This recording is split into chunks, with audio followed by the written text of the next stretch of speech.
যারা বিনা হিসাবে জান্নাত, বিনা হিসাবে না, হিসাবে না, যাও জান্নাত যাও। সুবহানাল্লাহ, ভাগ্যবান তারা, আম্বিয়া, সিদ্দিকিন, শুহাদা। জি, আল্লাহর দিনের নিষ্ঠার সাথে, এখলাসের সাথে যারা খেদমত করেছে, হ্যাঁ, সে অর্থ দিয়ে খেদমত হোক, এলেম দিয়ে, জরুরি নয় যে শুধু এলেম দিয়ে আলেম হইলেই না। কেউ তার অর্থ ছিল, এলেম ছিল না, কিন্তু অর্থ দিয়ে ইসলামের খেদমত করেছে।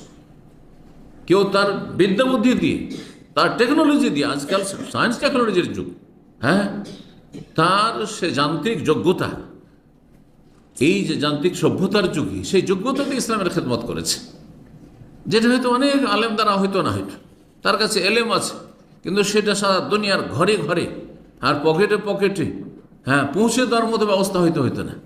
এই কাজগুলি জানা হয়তো করেছে। আল্লাহ রাব্বুল আলামিন এমনও মানুষ, বহু মানুষ হবে যাদেরকে বিনা হিসাবে জান্নাত দেবেন।